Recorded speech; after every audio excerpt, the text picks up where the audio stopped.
तो आप सभी लोग कैसे हैं? अच्छे होंगे आप। तो ठंडक तो बहुत हो रही है, फिर भी कोई बात नहीं। ये जो मुहिम शुरू हुई है, ये चाहे ठंडक हो चाहे बरसात हो, कुछ भी हो, रुकने वाली तो नहीं है। ठीक, तो आगे हम अपने इसी कड़ी को आगे बढ़ाते हुए जो ये मुहिम चल रही है एनसीईआरटी आधारित भूगोल की, उसी को आज हम आगे बढ़ाएंगे। और अक्षांश हमारा जो विश्व भूगोल का लेक्चर चल रहा है, उसमें हम लोगों ने अक्षांश और ग्लोब के बारे में पढ़ा था। आज हम उसी में, जैसे हम लोगों ने अक्षांश की विशेषताओं के बारे में पढ़ चुके हैं, अक्षांश होता है क्या वो पढ़ चुके हैं। आज हम लोगों को अगला जो मेरा टॉपिक है वो है कुछ महत्वपूर्ण अक्षांश रेखाएं, आज उनको हमको पढ़ना है। ठीक, उसी कड़ी में आपको हम आगे बढ़े उससे पहले हम एक बार आपको थोड़ा सा रिकैप करा देते हैं आपके लिए, थोड़ा जैसे आगे के टॉपिक आपको कवर करने में आसानी रहे।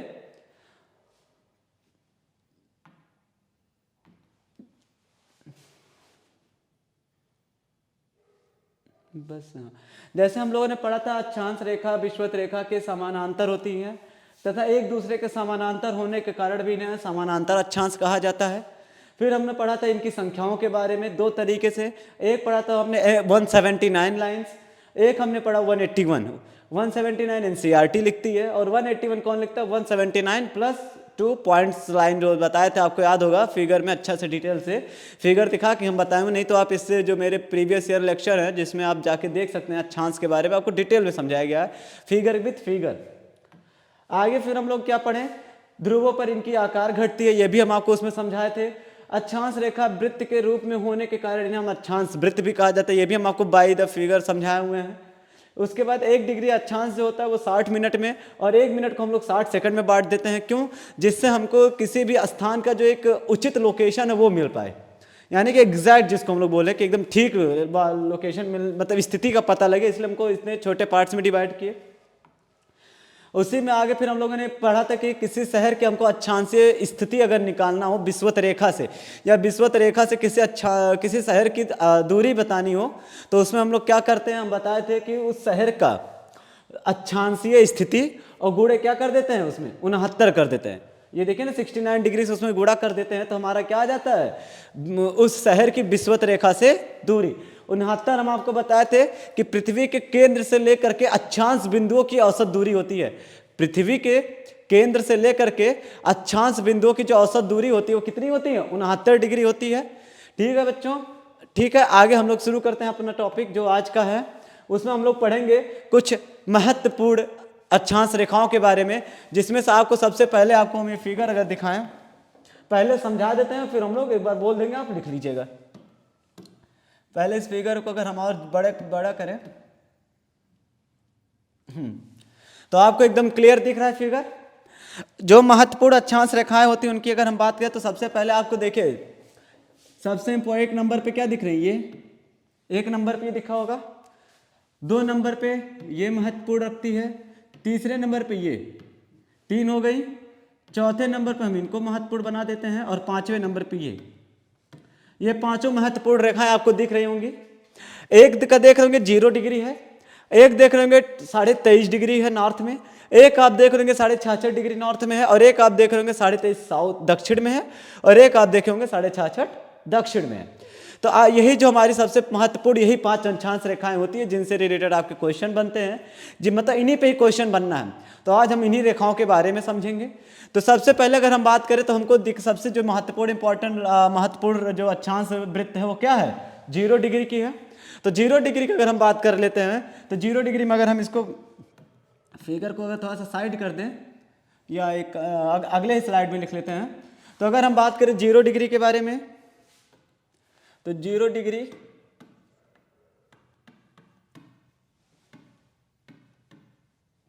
डिग्री अक्षांश की अगर हम बात करें तो इसके कुछ फीचर्स में, तो सबसे पहले हम आपको बताए होंगे इसको विषुवत रेखा बोला जाता है,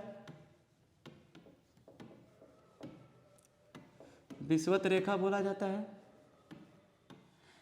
और भूमध्य रेखा बोला जाता है, भूमध्य रेखा बोला जाता है,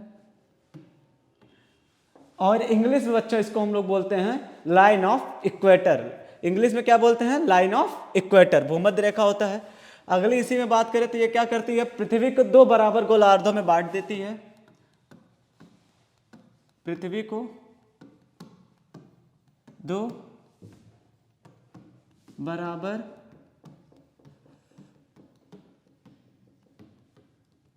गोलार्ध में बांटती है। एक कौन सा होता है आपका? एक हो जाता है पहला उत्तरी गोलार्ध,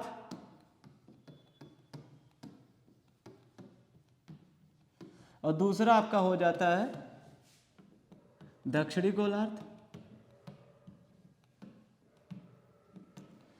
ठीक बच्चों, ठीक है। इतना आप लोग देख लिए होंगे कि विषुवत रेखा भूमध्य रेखा बोला जाता है, पृथ्वी को 2 बराबर भागों में बांटती है। और ये अगली बात करें इसकी जो एक विशेषता और होती है, तो ये क्या होता है? सभी अक्षांशों में सबसे बड़ा अक्षांशीय वृत्त होता है। तो सबसे बड़ा अक्षांशीय वृत्त होता है ये, या अक्षांश लाइन भी बोल सकते हैं।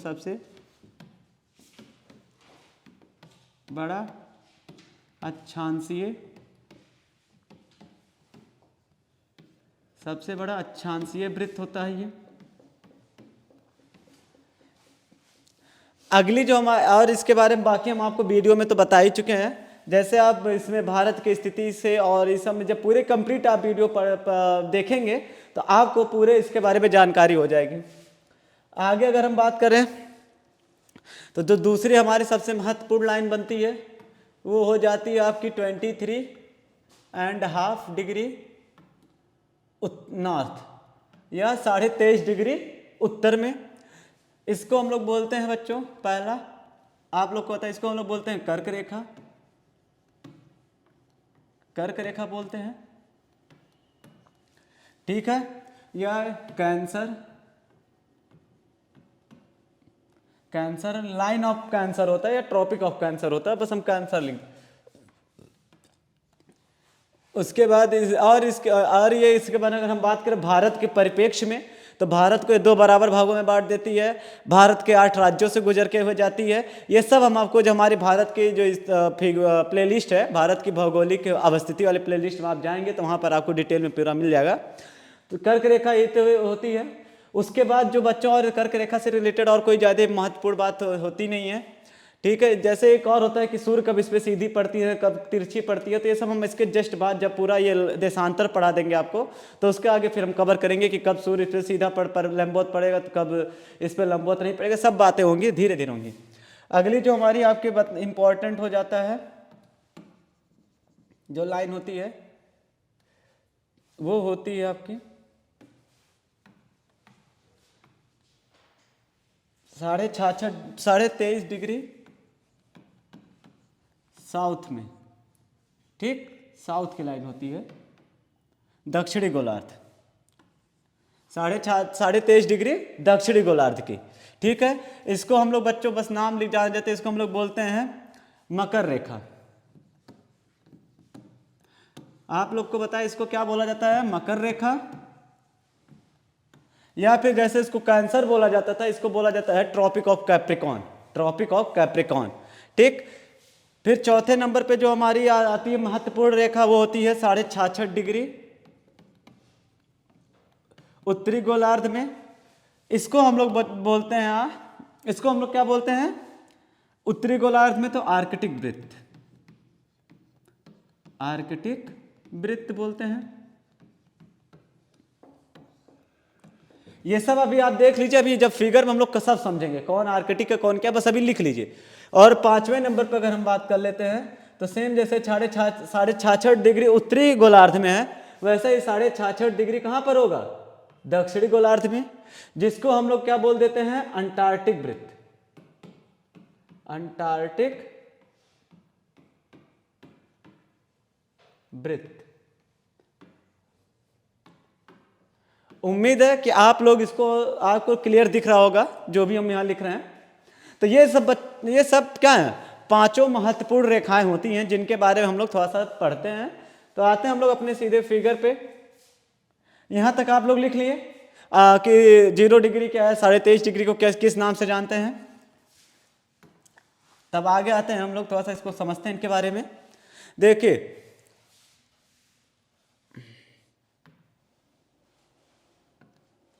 अब आप देखें, ये है 0 डिग्री वाली लाइन, ये 0 डिग्री है, ये आपकी 23.5 डिग्री कहाँ है, नॉर्थ में है। ये आपके 66.5 कहाँ है, नॉर्थ में है। ऐसे इधर बात करें तो ये आपकी है 23.5 साउथ में और 66.5 साउथ में है। यही सब लाइन देख रहे हैं ना, सब कहाँ कहाँ पे हैं। तो इसी को देखिए, ट्रॉपिक ऑफ कैंसर यहाँ लिखा है, तो इसको हम लोग लिख देते हैं कर्क रेखा बोलते हैं, कर्क रेखा। यहाँ कैप्रिकॉन है तो यहाँ हम इसको मकर बोलते हैं।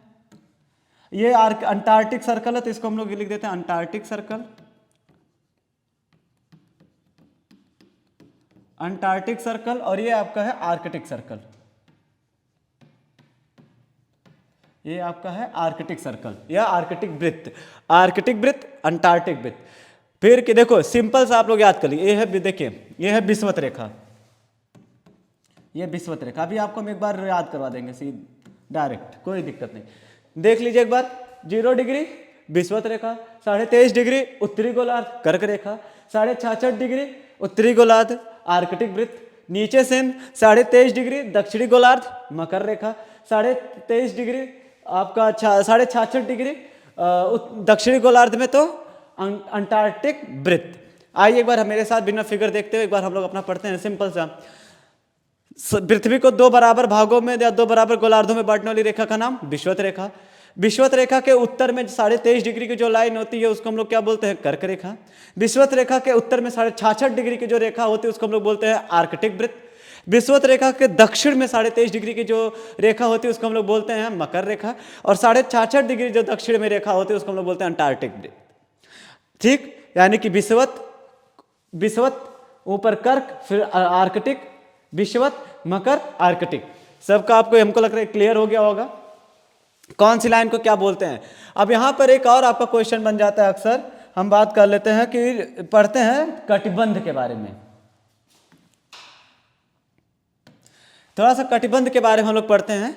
तो देखिए अभी हम लिखवा देंगे, देखिए कटिबंध कितने तरीके के होते हैं सब अभी देख लेते हैं हम लोग। तो यहां इसको लिख लेते हैं कटिबंध। देखिए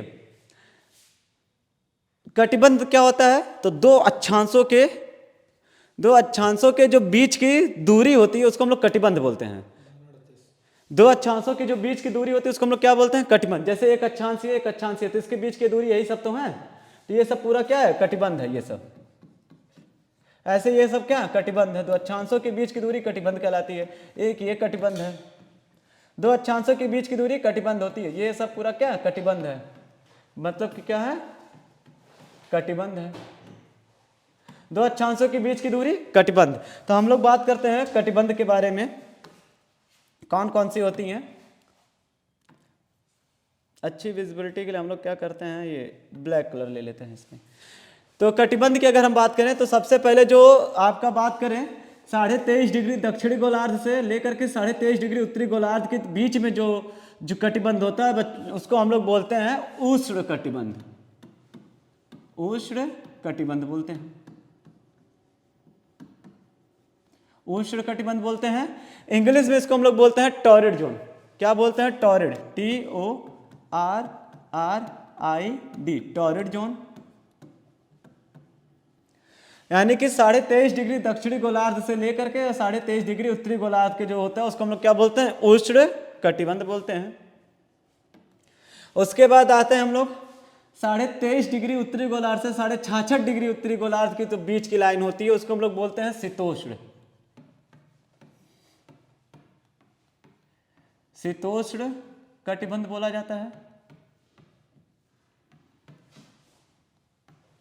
इंग्लिश में इसको हम लोग बोलते हैं temperate zone, TEMPERATE, temperate zone. तो 23.5 डिग्री उत्तरी गोलार्ध से 66.5 डिग्री उत्तरी गोलार्ध के बीच की जो कटिबंध होता है उसको हम लोग बोलते हैं शीतोष्ण कटिबंध।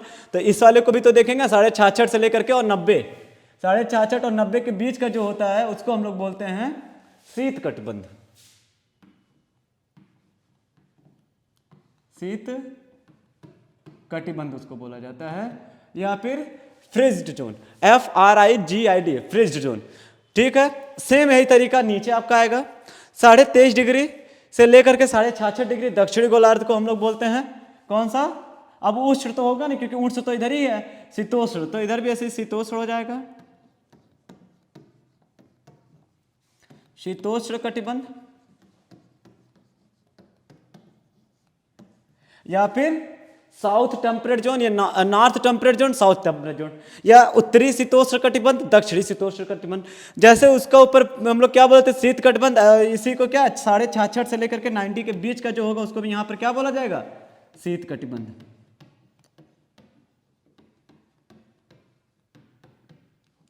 ठीक है, तो आपको समझ में आ गया कि उष्ण क्या है, शीतोष्ण क्या है और शीत क्या है। अब इसी में थोड़ा सा और एक क्लासिफिकेशन ऐसे आ जाता है छोटा छोटा, जैसे हम बात कर ले 23.5 से लेकर के 40 की डिग्री के बीच का, तो उसको हम लोग बोलते हैं उपोष्ण कटिबंध।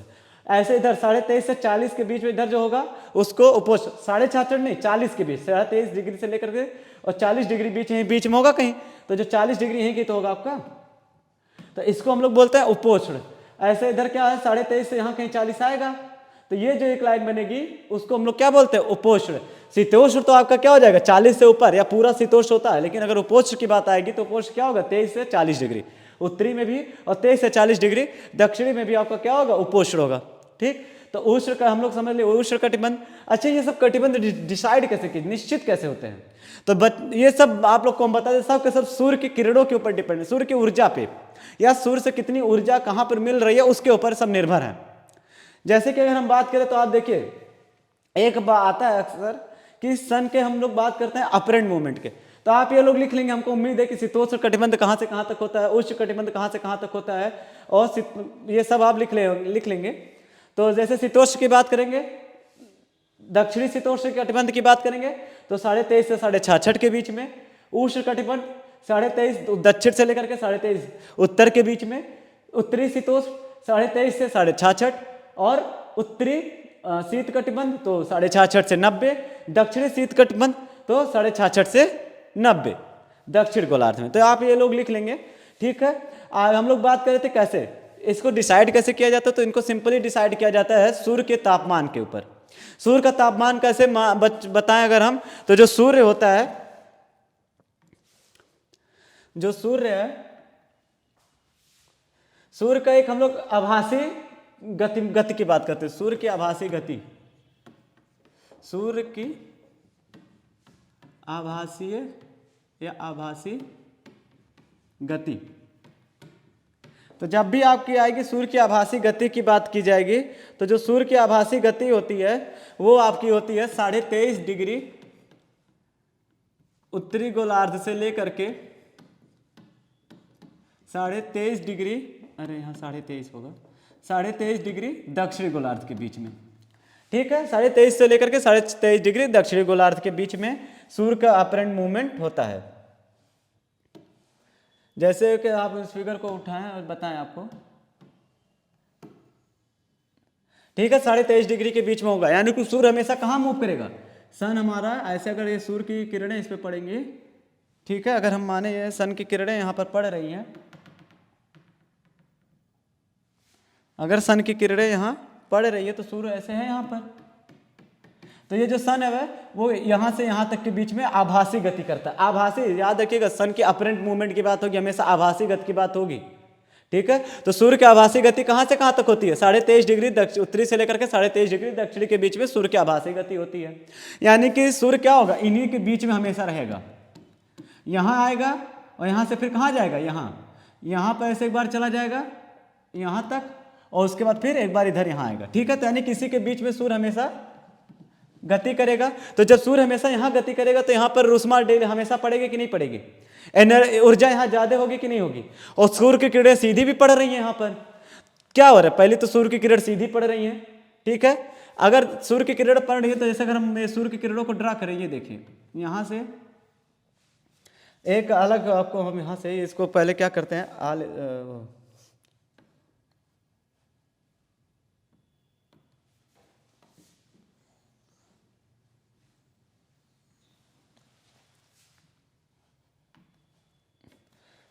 तो सूर्य हम बताए हैं कि आपके, अगर यहाँ हम सूर्य क्या होगा, अगर यहाँ हम सूर्य को एक बना दें ऐसे,